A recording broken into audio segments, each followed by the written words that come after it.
Okay,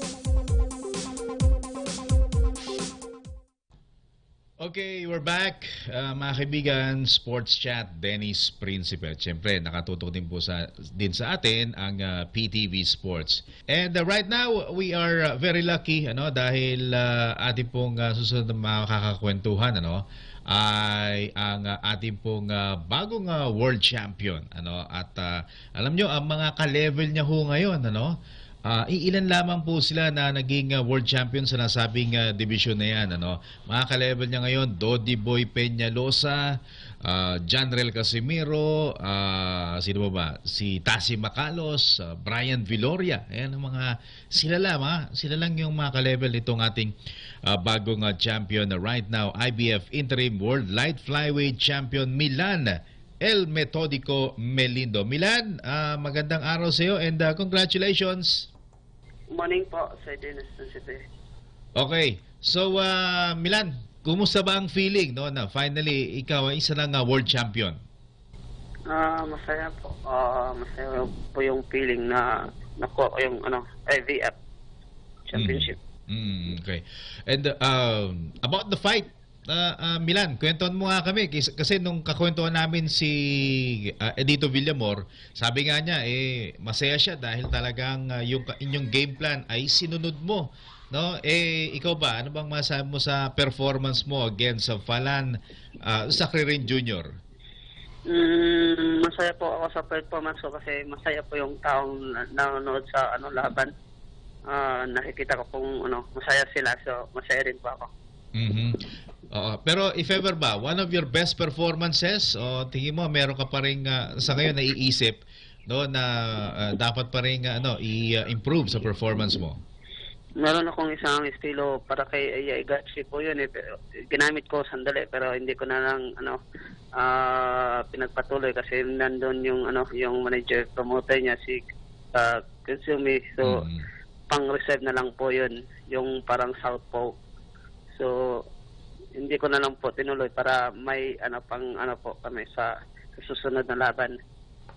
Kumbaga itong si Sakririn pinag-aralan mo rin, parang ginamit mo rin parang kung sakaling ngayon ni Yaigashi magkatuluyan yun ang gagamitin mo, parang ganun ba? Opo. Mga anong round yun? Kasi yung po ako yung nag-turn to south po ako. Kasi po yung training po talaga namin for 5 months is for Yaigashi. Tapos nagkaroon na siya ng injury. Yun. Yung parang nag-twist yung program, yung namin strategy namin. So, yun po. Bali lumalabas pala talaga dapat si Yaigashi ang kalaban mo, hindi itong si Sakririn. Opo, akala ko po is yung kay Yaigashi na po talaga nagkaroon ng injury, nagkaroon ng problema kaya yung IVF sanction na gumawa ng IVF interim para kung hindi lalaban si Yaigashi is automatic ako na regular champion para wala na pong yung escape takas kanon po. Against sa Sakririn Milan, paano mare-rate yung performance mo? And if ever ba meron bang time sa laban na medyo nagulat ka rin sa ipinakita niya? Kumbaga meron ba siya ipinakita na hindi mo ina-expect? Hindi ko na-expect na yung siya yung susugod kasi matangkad nga po yung sabi ng team niya at saka niya is gagamitin niya yung advantage niya, yung weights, tapos yung tangkad, yung haba ng kamay. Parang parang bumaliktad ba siya yung pumapasok kasi na-frustrated siya sa bilis ng jab siguro. So siya yung natatamaan, so siya yung na-frustrate. So siya yung gumawa ng yung pumapasok siya kasi pag ganun ang yung laban is tuloy-tuloy hindi talaga siya makakatama kasi yung bilis is mas mabilis ako sa siguro sa kanya. Milan, anong feeling ngayon? Dahil 2 beses kang na-onsyame. Yung una kay Juan Francisco Estrada, yung pangalawa kay Javier Mendoza. Meron bang masasabi na sakit before na ngayon kahit paano nabawasan? O baga overall, anong pakiramdam mo ngayon? Overall po, masaya po. Kasi yung ano po, yung talagang masaya po ako sa ano sa ano nangyari sa laban kasi yung laban is impressive naman po. Masaya po yung tao, masaya po si Sir Ala. Yun po talaga importante. Hindi naman po talaga kayong nanalo ka. Yung ang tanong po is paano ka nanalo? Yun po, yung na-entertain ba yung crowd? Yung masaya ba yung crowd? Kontento ba yung crowd? Yun po. Number one po yung iniisip is yung maging masaya pong manonood. I remember before, nabanggit mo sa akin no, na pumunta ka ng gym. Sabi mo, hanggat hindi ka nagiging champion, hindi ka uuwi ng Cagayan de Oro. No? Ngayon, nag-champion ka na, world champion. So, most likely, magbabakasyon ka, Cagayan de Oro. At ano ba plano?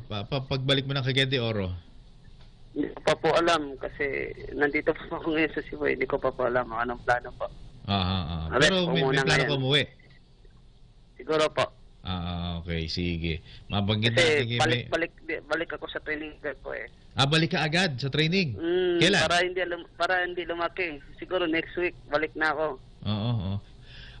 Against si Higashi, anong tingin mo magiging mabigat na challenge para sa iyo?